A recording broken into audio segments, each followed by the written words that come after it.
Do you want to turn your depressed millennial Peni Parker into a skibbity iPad kid? Then you've come to the wrong place. However, I will teach you the tricks that got me into the highest tier of Grandmaster, aka the top 0.17% of players. By one-tricking Peni, I managed to get a 13-win streak straight from Diamond to Grandmaster 1. And a matter of fact, she is so busted that I have gotten MVP or SVP in over half of my ranked games. Now, dear viewer, I wish to impart the tricks I have used to perform such marvelous feats, but first, let's cover the basics. Peni's normal attack is called Cyber-WebSnare. It is a projectile with infinite range which never needs to be reloaded. I would make a joke about taping down either your mouse button or controller trigger, but there's actually a slight downside to using it. It slows your movement speed. So, if you're in a fight, hold it and never let go. If you're trying to get somewhere decently fast, don't. It also temporarily stops if you use any of your abilities. Fun fact, it actually has a small area of effect so you can hit multiple people if they're right next to each other.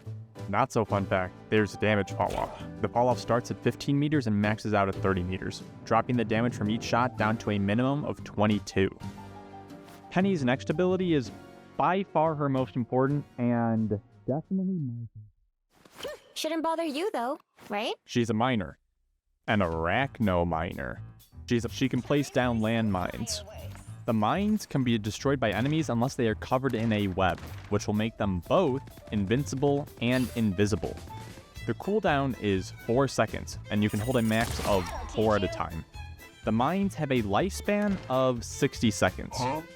You can have a total of 15 mines out at a time, and skipping forward a bit, the additional 7 mines you get from your ultimate do not count towards this max. They deal 100 damage each, meaning that in order to kill the majority of heroes, you need to put down at least 3. Now let's get into how to actually use them. Remember the beginning of this guide? That was a mine trap. You put down a web and some mines, then somebody walks into it setting it off. Pretty simple, right? Wrong. It gets really complicated trying to figure out where to put down your mines.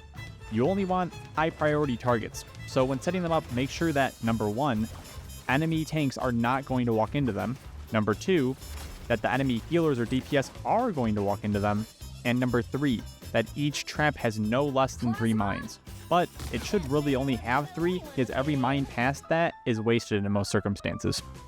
So I can already hear you asking about where the best mine spots are on each map. Unfortunately, the answer is extremely circumstantial. Does the enemy team have a hero that uses flank routes? Where's the convoy at? Who has control over the point? Does the enemy have a flying hero? Are you on defense? Are you on offense? There are no singular best spots. The best spots are literally changing every minute based on the enemy team composition and the state of the game. Instead, I'm going to give you some tips, and you're going to have to use your brain for the rest. Tip number 1, avoid placing directly on the shortest route to the objective. It can work, but this is also going to be the route all the slow tanks take in order to be able to play the game. Tip number 2, place them behind where you think the enemy will be. This is for 2 reasons. The tanks will be in front, while the healers will be in back where you place the trap. And enemies tend not to look behind them when their targets are in front of them. This can actually be so effective that it can work even without a web cover. So for convoy on defense, place it somewhere to the side and behind the vehicle. For domination, place it near but off the point towards the enemy side. Placing it on the point can work sometimes too, but you will hit the tanks more often. Now you don't always have to use the mines in a prepared and planned out fashion. Throwing them far away in a general direction of the healers can work too. This tactic is particularly useful when playing convoy on offense. Just try to keep them roughly together. One last thing is that you never want to be holding 4 mines. This is just flat out waste, as you could be recovering a mine instead. So whenever you have 4 mines, just throw one randomly, as a bad mine is still better than no mine. Also, you can tell if you have great teammates if they use your mine traps too. Might as well cover Peni's other position-based ability next, Bionic Spider-Nest. It covers a large area in Cyber-Web and generates 2 spider drones every 3 seconds up to a max of 10. This means it needs to be out for at least 15 seconds for max effectiveness. The spider drones deal 40 damage each and target any enemy in the webbed area, which could be extended by connecting your other webs. Remember this, as it will be on the test later. By the way, the extension is very situational, and I generally recommend not doing it this way as it'll take away from your mind trap effectiveness. Pretty simple, right? Right, that is. Well, compared to the mines. There are only 2 things to keep in mind when using it. Number 1, avoid placing it directly in the enemy line of sight. And number 2, make sure to destroy it yourself before the enemies can. The Spider-Nest's cooldown is entirely based on how much damage it has taken. If it has taken 0 damage, then it has no cooldown. If destroyed, it has a 15-second cooldown. About every 25 damage it takes increases its cooldown by 1 second. So, when you're certain it's going to be destroyed by the enemies, try to destroy it yourself before it takes a lot of damage. Also, if your backline is consistently getting dove, try to play your Spider-Nest with them, so they can actually play the game too. Not so fun fact, it gets destroyed if you die. Another not so fun fact is that Groot can instantly destroy your Spider-Nest as an ally or enemy by placing a wall on it. This is why it is canon that Peni hates that birch. Next up is Peni's second most complicated ability, Cyber-WebSnare. Surprised? Well, you'll see why in a second. But first, the basics. You shoot out a large and decently fast projectile with infinite range which will stun an enemy for 0.7 seconds. It also does a massive 5 damage. The cooldown is only 3 seconds, so spam it. There are situations in which you don't want to spam it, but we'll get to that in a bit. So, there's actually a second part to this ability than just the stun. If it hits the ground or a wall, it generates a web. You can have a max of 3 webs out at a time. When in a web, Peni heals 25 HP per second and gets a 25% movement speed buff. Peni will also generate 150 bonus health if at max HP. I'm fairly certain this next super secret tech is a glitch, so don't tell anyone, or it might get patched. If you put your webs on top of each other, the effect stacks. Unfortunately, it only works for bonus health though. Now, for why this ability is actually complicated, and that is ultimate canceling. When activating or using their ultimate, certain heroes can be stunned and their ultimates will be cancelled, returning only 50% charge. This right here can single-handedly win you games. The complicated part is number 1, knowing which heroes' ultimates are cancelable or not, here's a list, and number 2, being able to predict or guess when someone is looking to use their ultimate or has full charge and can use it. If you think an enemy is going to use their ultimate soon, stop using your stun and save it to try to cancel their ult.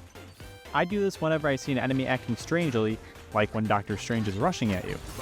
I also do this if it has been a long time since the enemy is ulted. You can typically react to a lot of ultimates due to their very distinct voice lines. Fun fact, it will eat any projectiles it comes into contact with, including both Magneto and Iron Man's ultimates. Peni's next ability makes her one of the most mobile heroes in the game all by itself, Cyber Bond. She shoots a web string out, and if it hits terrain, it'll pull her to it extremely fast and leave a web. One thing to note is that if you don't shoot it far enough away, it won't work. This ability gives her amazing mobility, allowing you to throw yourself all around the map and has a low cooldown. It will also tether you wherever it hits. Peni's tether will start slowing you at 10 meters away, and will completely stop your movement at 20 meters away. If you're trying to win, in my opinion, you should rarely use this tether, as it is not very good. The main reason it's bad is because the ability goes on cooldown when you untether, so you're basically trapped wherever you are tethered to.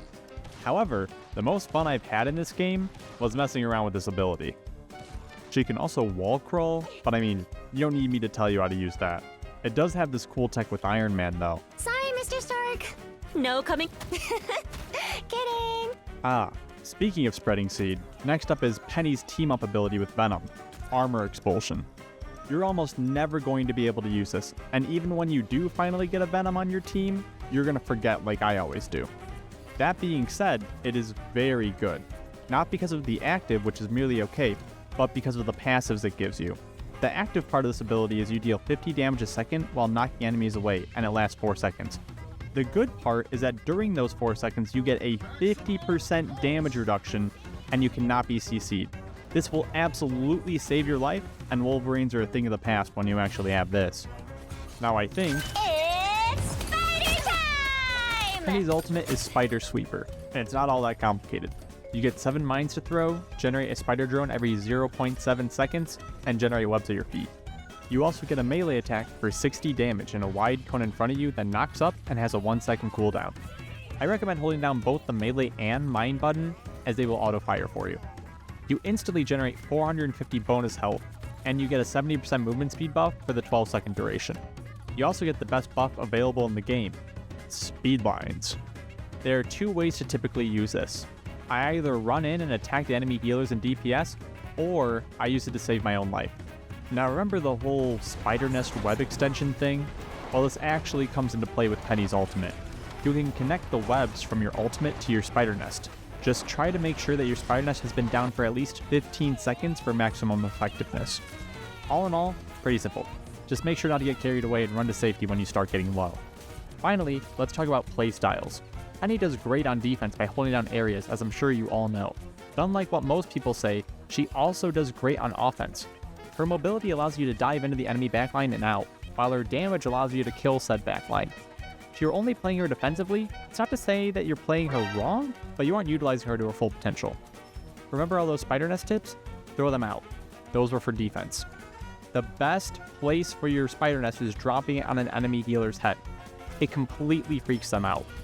Once Penny has taken space, she can then lock down that area. Rinse and repeat until you hit their spawn and hold off an entire enemy team by yourself. I can't tell you how many times someone has told me to switch off of Penny the moment we go on attack. I also didn't save any clips of it. But I also didn't save any of the clips of people saying I made them believe and attack Penny. Play who you want, how you want. If you can make it work and have fun, then do it. Unless it's Black Widow, she sucks. There are a bunch of things I would have liked to talk about, like how glitchy her grapple can be, how amazing her skins are, her matchups, like how she's really good against Hulk and Wolverine, how this noise makes me go a little feral, how she actually has a melee attack, and the only good time to use it is when a shield character is almost dead. Wait, I actually should have included that last one. Oh well. Anyways, it seems that most tier lists wrongly have Penny pretty low, but if you look at her global win rate, she's actually amazing. People say that in the higher ranks she doesn't do well, and it is true that her win rate drops a little, but it's still great regardless. Like, this tier list actually put Black Widow above Penny, the character with the worst win rate in all ranks, in all game modes. This has to be rage bait, or else whoever made this is just brain dead. Listen, this is my first ever hero shooter, and I hit Grandmaster 1 mainly with just Penny. I would have only played her, but I would play someone else if the tank spots were taken. I didn't even care about my rank, as I only played it so I could, ban certain characters in order to actually have fun. If I could hit Grandmaster 1 with Penny, then she is S+ tier to me. Lastly, I'm sorry I didn't do any super secret Grandmaster only mine tech. Something like that would require its own video, which I'm happy to let someone else make. Well, unless demand is so high I can't say no. Thanks for watching. I hope you learned something new. I've hidden several Peni Parker without the apostrophe throughout the video. If you're the first to comment where one is, I'll heart it. If you'd like to vote or suggest the next video I make, join my Patreon, where you can do both as either a free or paid member. Speaking of, I'd like to give a special thanks to all my patrons. These videos would not be possible without you. Now please, go out there and lose on Penny, so they don't nerf her.